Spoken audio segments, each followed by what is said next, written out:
ఓం నమో భగవతే వాసుదేవాయ. సూది పని కలపడం, కత్తెర పని విడదీయడం. కలిసిందాన్ రా. విశేషాంశాలుగా చెప్పుకుందాం ఈరోజు. మహా అయితే ఇంకో 10, 15, 20 సంవత్సరాలు బ్రతుకుతాం. కావున కుటుంబంలో ఎవరు తప్పు చేసినా క్షమిద్దాం, ఆనందంగా భరిద్దాం, ప్రేమిద్దాం. పోయాక ఫోటోను ప్రేమించే కన్నా ఉన్నప్పుడు మనిషిని ప్రేమించడం మిన్న.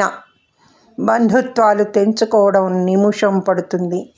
అదే నిలుపుకోవాలంటే తాము గడిపిన భయంకర అవస్థలు తమ పిల్లలకు రాకూడదని, తమ పిల్లలు కూడా నలుగురిలో ఉన్నతంగా బ్రతకాలనే తాపత్రయంతో కన్నవాళ్ళు తాము సామాన్య జీవితాన్ని గడుపుతూ ఆస్తులు కూడబెట్టి తమ పిల్లలకు ఇస్తే, తమ తల్లిదండ్రులు బ్రతికి ఉండగానే కొందరు, తమ తల్లిదండ్రులు కాలం చేశాక మరికొందరు, వివిధ రకాల కారణాలతో రక్త సంబంధీకులందరూ కూడా ఒకరికొకరు శాశ్వతంగా దూరం అవుతున్నారు.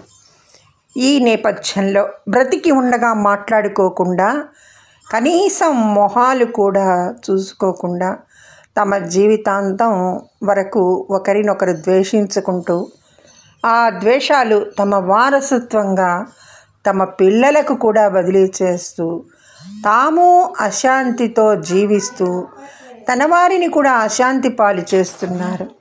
ఎవరి కోసం, ఎందుకోసం? దానివల్ల ఒరిగే ప్రయోజనం ఏమిటి?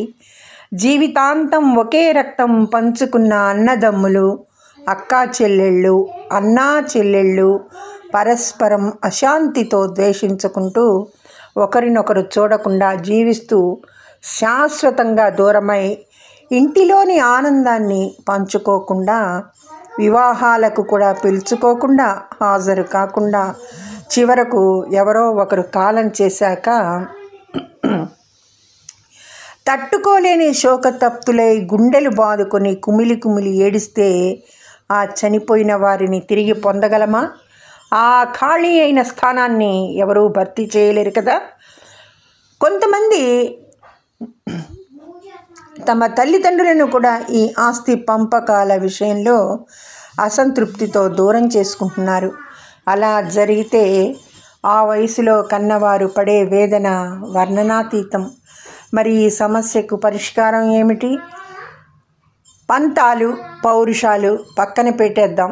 అందరూ కూర్చుని సామరస్యంగా ఆవేశాలకు పోకుండా మాట్లాడుకుని పరిష్కరించుకుంటే అభిమానాలు కలకాలం పరిమళిస్తూ అనుబంధాలు పెంపొందే అవకాశం ఉంటుందేమోనని మా నమ్మకం.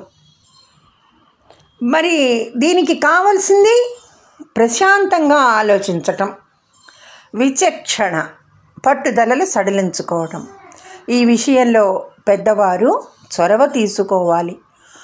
ఓడినవాడు కోర్టులోనే ఏడుస్తాడు, గెలిచినవాడు ఇంటికి వెళ్ళి ఏడుస్తాడు. రెండింటికి పెద్దగా తేడా ఏమీ ఉండదు. ఈ జ్ఞాపకాలు ఒక్క జన్మకేనా? కాబట్టి ఆలోచించండి. అందరినీ కలుపుకొని ఉన్నంతకాలం ఆప్యాయత, అనురాగాల, ఆనందాలతో ఉండాలని మనస్ఫూర్తిగా కోరుకుంటున్నాం. సర్వే జనా సుఖినో భవంతు. ధన్యవాదములు.